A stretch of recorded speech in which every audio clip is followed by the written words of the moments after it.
Au nom du Père, du Fils et du Saint-Esprit. Amen. Grande joie d'être là avec vous en ce mardi 29 mars.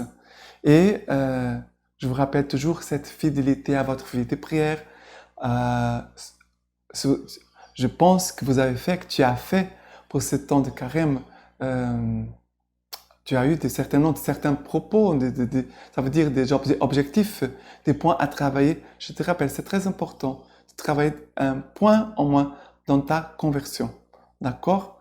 Être fidèle à l'Action Divina, travailler les points de conversion et aussi de travailler les aspects de l'aumône, la prière et la prière, l'aumône et le jeûne.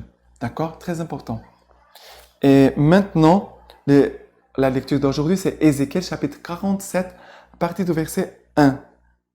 Il me ramena à l'entrée du temple, et voici que de l'eau sortait de dessous le seuil du temple, vers l'Orient, car le temple était tourné vers l'Orient. L'eau descendait de dessous le côté droit du temple, au sud de l'autel. Il me fit sortir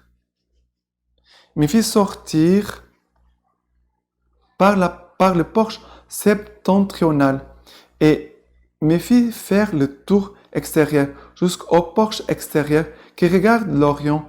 Et voici que l'eau coulait du côté droit. L'homme s'éloigna vers l'Orient avec le cours d'eau qu'il avait en main et mesura 1000 coudées. Alors il me fit traverser le cours d'eau. J'avais de l'eau jusqu'aux chevilles. Il en mesura encore 1000. Il me fit traverser le cours d'eau. J'avais de l'eau jusqu'aux genoux. Il en mesura encore 1000 et me fit traverser le cours d'eau. J'avais de l'eau jusqu'aux reins. Il en mesura encore 1000 et c'était un torrent que je ne pus traverser car l'eau avait grossi pour devenir une eau profonde, un fleuve infranchissable. Et alors il me dit, as-tu vu, fils de l'homme? Il me conduisit, puis me ramena au bord du torrent. Et lorsque je reviens, voici qu'au bord du torrent, il y avait une quantité d'arbres de chaque côté. Il me dit, cette eau s'en va vers le district oriental et descend dans la Rabat et se dirige vers la mer. Elle se déverse dans la mer en sorte que ces eaux deviennent saines. Partout où passera le torrent, tout être vivant qui y fourmille vivra. Les poissons seront très abondants, car là où cette eau pénètre, elle assainit et la vie se développe partout où va le torrent. Au bord du torrent, sur chacune de ses rives, croîtront toutes sortes d'arbres fruitiers, dont le feuillage ne se flétrira pas et dont les fruits ne cesseront pas. Ils produiront chaque mois des fruits nouveaux, car cette eau vient du sanctuaire. Les fruits seront une nourriture et les feuilles un remède. Ici, c'est une image, bien sûr, du temple de Jérusalem, avec de l'eau qui sort du temple, de sous l'autel, et qui commence tout doucement, et après elle va commencer à augmenter, ça, au moment que ça devient un torrent, un fleuve infranchissable.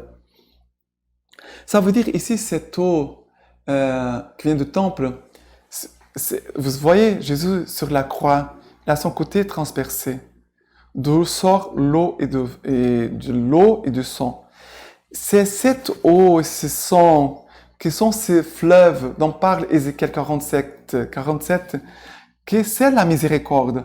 De l'eau et du sang qui sort du cœur de Jésus, c'est la miséricorde qui vient apporter la vie au monde. Là où elle passe, elle apporte la vie. Il y a beaucoup de poissons, il y a les arbres qui ont des feuilles, des fruits, que ça veut dire un remède, nourriture. Ça, c'est une image de Jésus, de l'Eucharistie. Parce que l'Eucharistie, c'est le mystère de la passion et de la mort et de la résurrection de Jésus. Quand nous allons à la messe, c'est comme si nous étions là, au Golgotha, où Jésus a été crucifié, où Jésus après, juste à côté, il avait les jardins, où Jésus a été déposé, ou après Jésus, quand Jésus après est ressuscité. Vous voyez, chaque Eucharistie, c'est comme si nous étions là, devant ce fleuve qui sort du côté de Jésus, qui peut venir sur chacun de nous. Et la messe, c'est ça.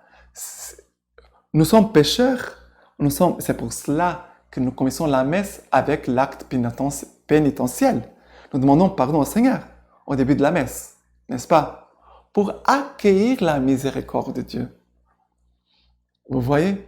Et il y a cette miséricorde de Dieu qui va apporter la vie, la fécondité, les fruits de conversion et de sainteté en nous. Vous comprenez? Voilà, très importante cette lecture, mais pour nous faire contempler Jésus en croix, contempler la passion de Jésus-Christ. Et c'est très important pendant ce temps de carême de prier avec le passage de la passion et de la mort de Jésus-Christ. Priez pendant ce temps de carême. Ok? Maintenant, le psaume, c'est le psaume 46, à partir du verset 2. Dieu est pour nous refuge et force, secours dans l'angoisse toujours offert. Aussi ne craindrons-nous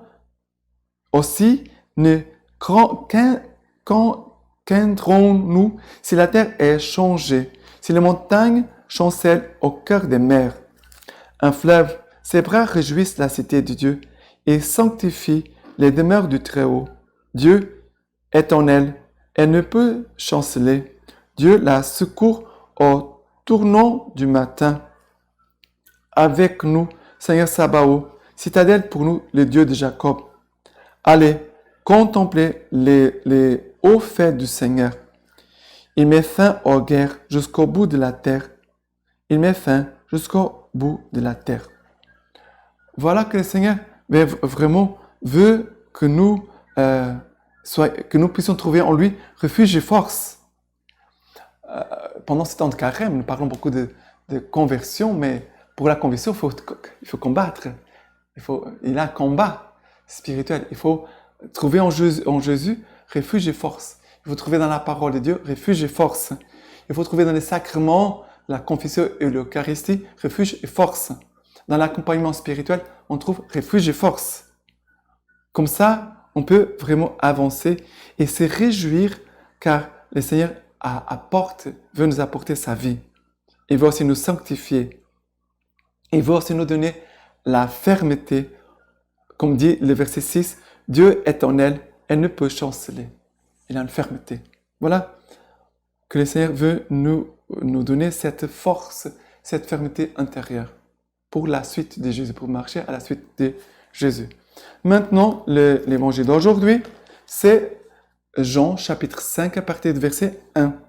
Après cela, il y eut une fête des Juifs et Jésus monta à Jérusalem. Or, il existe à Jérusalem une piscine probatique qui se dit en hébreu Beth-Zata et qui a 5 portiques. Sous ces portiques gisait une multitude d'infirmes, aveugles, boiteux, impotents, qui attendaient le bâillonnement de l'eau. Car l'ange du Seigneur se lavait par moments dans la piscine et agitait l'eau. Le premier alors à y entrer, après que l'eau avait été agitée, recouvrait la santé, quel que fût son mal. Il y avait là un homme qui était infirme depuis 38 ans. Jésus, le voyant étendu et apprenant qu'il était dans cet état depuis longtemps, déjà lui dit, « Veux-tu recouvrer la santé ?» L'infirme lui répondit, « Seigneur, je n'ai personne pour me jeter dans la piscine.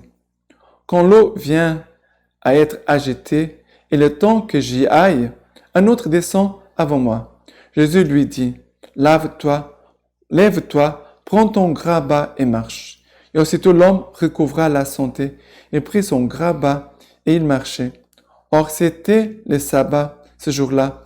Les Juifs dirent donc à celui qui venait d'être guéri, « C'est le sabbat. Il n'était pas permis de porter ton grabat. » Il leur répondit, « Celui qui m'a rendu la santé m'a dit, « Prends ton grabat et marche. » Ils lui demandèrent, « Quel est l'homme qui t'a dit, « Prends ton grabat et marche » Mais celui qui avait été guéri ne savait pas que c'était Jésus. Jésus, en effet, avait disparu, car il y avait foule en ce lieu.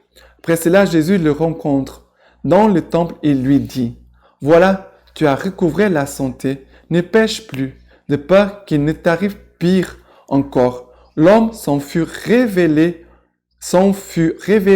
aux Juifs que c'était Jésus qui lui avait rendu la santé. C'est pourquoi les Juifs persécutaient Jésus, parce qu'il faisait ces choses-là le jour du sabbat. Qu'est-ce qui se passe? Cet homme était là, malade depuis 38 ans. 38 ans. Et il était malade et aussi il était découragé parce qu'il disait, mais je ne serai jamais guéri parce que quand l'eau est agitée, il y a toujours quelqu'un qui passe devant moi et qui entre dans l'eau toujours en premier.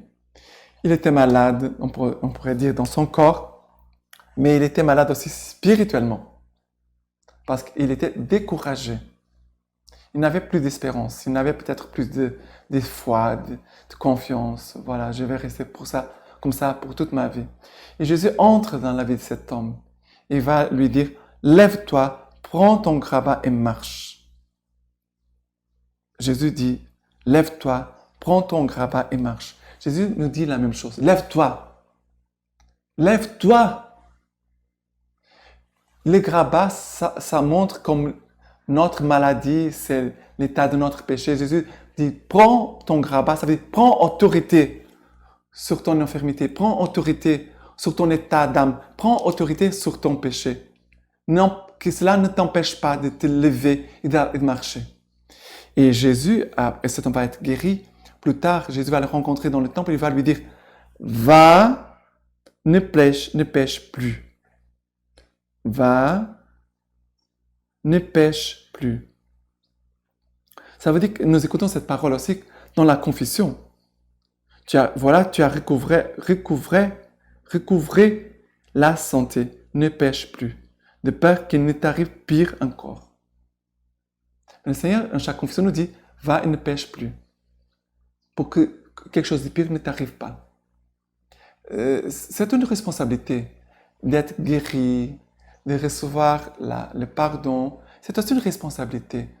Pourquoi? Parce que nous devons honorer le don que Dieu nous a fait. Le Seigneur m'a fait un don de pardon. Dieu m'a fait un don de guérison. Je dois maintenant honorer mon Seigneur qui m'a fait tel cadeau. Et ne pas pécher, au moins de s'efforcer de ne pas pécher, de travailler la conversion, c'est une manifestation d'amour envers Dieu. Même si la personne peut tomber, mais elle se lève parce qu'elle ne désiste pas de son chemin de conversion et de vouloir vraiment aimer Dieu plus que tout. Et vraiment, grandir dans la conversion, c'est j'aime Dieu plus que les péchés. J'aime Dieu plus que les péchés. Pour cela, les péchés n'ont pas de pouvoir sur moi. D'accord? Maintenant, la lecture patristique d'aujourd'hui.